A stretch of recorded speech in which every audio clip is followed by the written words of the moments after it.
Well, mga katropan, welcome to my vlog. Well. Waking up this morning in this mga hindi ng ibon. Another sounds of some animals like cows and others. Isa sa lugar sa Katanggawan. Ayun.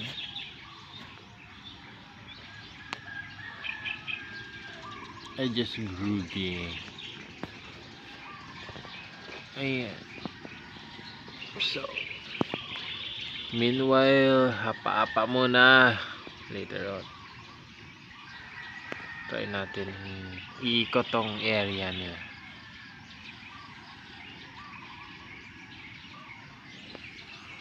This is Katanggawan. Another place. And another place to be. So ngayon mga katropa, papasok tayo sa area kung saan may mga swimming pool. So ayan success natin yung sunrise. Sarap ng init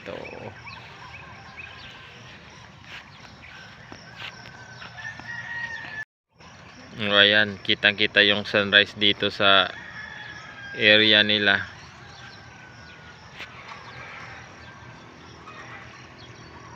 Ayan.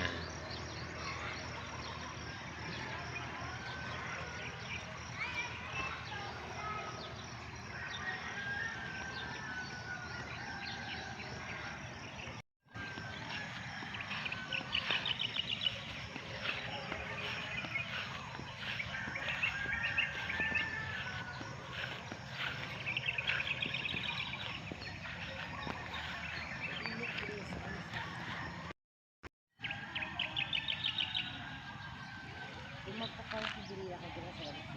Lagaw ko yung bigat ko makawat iba ka sa kain. Pero ang makawat naman tayo na paagi paano kasi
lipat tayo sa bandang likod na side mga katropa. Dito tinatawag nilang tent area. Kung may halimbawa may dala kayong extra tent, pwede nyo ilapag dyan sa semento or dito sa may mga damo-damo. Kaya itong bamboo na to na kubo-kubo, mayroon na siyang room at papag-papag or berha na pwede rin tulugan. So dito pwede yung kumain ng pangmaramihan yan dyan. At ang nakikita nyo yan yung CR nila, napakaganda mga katropa sa loob. Yung mga gamit niya, mga bowl, sink, mga shower, social, masasabi ko talaga pang social yung mga ginamit nila na yan dyan.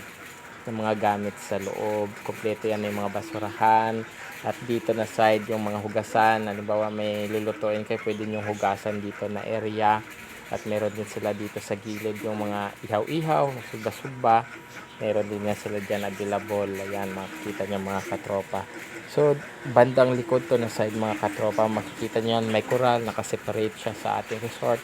Meron silang, masabi natin mini farm kasi may makikita ka rin mga hayop, like baka, kambing, landyan.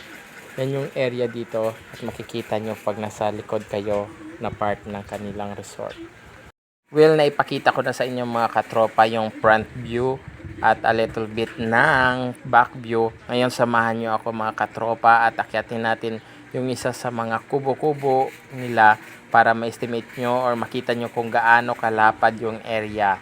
Nasa palagay ko kahit na 20 na tao kasya pwede matulog dito pag maramihan talaga kayo, or kung hindi lang maarte or cowboy lahat pwede rin naman matulog dito sa lapag.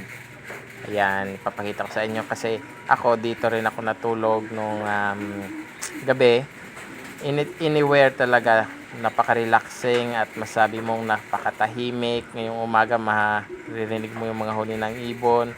So marirelax ka talaga dito mga katropa. Ayun, kaya muna tayo para ma-anticipate or ma-imagine nyo kung ano yung sitwasyon dito pag umaga dito sa may resort nila. So after doon may higa-higa, puntahan natin ng pangmalapitan yung area ng swimming pool nila. Kasi may naliligo na ng mga kasamahan natin para makita nyo rin kung gaano kaganda yung view pag nasa swimming pool ka malapit. At ang area sa paligid nito, makikita nyo mga katropa. Iikot ko kayo.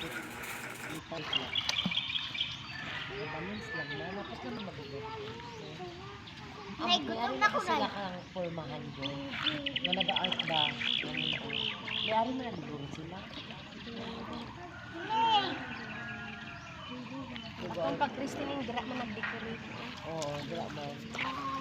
Naato sila yung kuan. O tama. Na sila yung mga anak-anak. Daghan. Galing ang Drop-board. Ano po yan, mga decorated ba?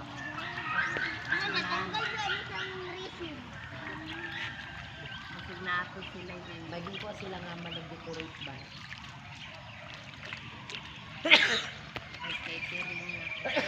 Oo, mag-decorate, ano na, decoration na. And that's it mga katropa. Balik muna tayo higa-higa. Ay, lingin pa ulo ko.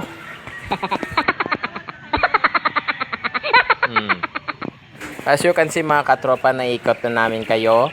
Nakita nyo na yung view sa harap, view sa likod, mga amenities, kung ano yung mga inclusion. So all you have to do is kontakin nyo na po yung kanilang Facebook, or meron silang pangalan Sanjay's Heavens Place and Resort, or i-PM nyo or i-chat nyo si Miss Pauline Juan. Siya po yung in charge dito sa area na to.